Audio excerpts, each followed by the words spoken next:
Today we're talking to Heidi Alexandra Pollard from UQ Power. Heidi and her husband Tony have been teaching people through their property power courses how to invest wisely in the property market. And for about the past 17 years, they've been investing in properties and renovating them to get them value added quickly and easily. And so today Heidi's going to show us or give us 3 tips on how to renovate to add value to your property. Thank you for the invitation to come and chat today. I guess from my perspective, there's been never a better time to invest in property. And with anyone that I talk to, I always say, if you're going to start now. Generally in Australia, property tends to double in value every 7 to 10 years. So it really is quite a solid, sturdy investment asset class to be involved in.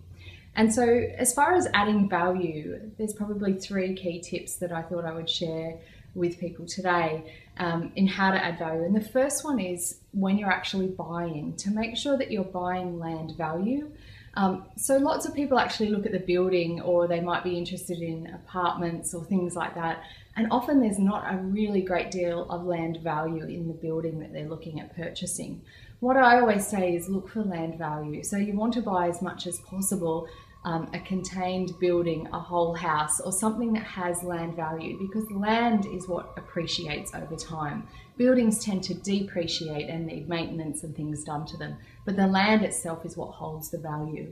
And the fact is that they're not making any more land, so it's going to go up over time. So the second tip that I would talk about when you're looking at how you can add value to a property, so say you've actually already purchased the property.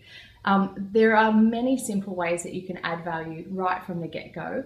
And generally, in my experience, what I found works best is to do a cosmetic renovation. So I look for properties that I can add some carpet, maybe do up the bathroom or the kitchen or something like that, that's going to add real value to the property, but for as minimal or low cost as possible. My general rule is to spend about 10% of the value of the property that you've purchased on renovating. And the rooms, in order of how I would do them, would be the kitchen firstly, because that's what everyone looks at, particularly women, when they come to rent or look at a property. So do up the kitchen as cheaply as you can. You can do that by doing things like buying the carcasses of the kitchen frame from somewhere like Bunnings, where they're reasonable, they're really quite cheap, and then maybe buy a really nice bench top from a kitchen place. Then I would look secondly at the bathroom and renovating the bathroom. And then lastly, the really superficial, easy things to do, which are like painting some carpet and maybe even some light fixtures. So the third tip that I would have is to add extra income. So I'm always looking for ways to how can I actually add extra income to this property so that I'm increasing my cash flow, so that when I'm renting it out, I'm getting the maximum rent and return that I can on the investment. There's lots of ways to do this. So I'm often looking at a property at whether can that lounge room, maybe it's extra long and it could be divided up into a lounge room and a bedroom. Could I turn a second lounge, dining or family room into a bedroom? Could I perhaps add a granny flat or a shed or a garage or something like that that's going to increase the value of the amount of rent that I can actually get for that property? And I've done this in many ways in different properties. I've had one, for example, that was a 1-bedroom house that I ended up turning into a 3-bedroom house relatively cost effectively by moving some walls around, really just changing the layout of the property. Other ways, as I said, is like adding a granny flat. It depends on the state that you're operating in, but in New South Wales, the new granny flat laws really do allow you quite a bit of flexibility. And for about $120,000, $130,000, you can be adding a whole second dwelling to a block that's large enough. And that could mean a 2 or 3 bedroom property. So almost in many ways, doubling the rent return that you can get from that property. So really, they're just 3 simple ways that you can add some value to a property. Property, as I said, is a great asset class to be involved in. It can be a real lot of fun, and there's lots of little things to do. My last tip for you would be to just make sure that you get everything valued.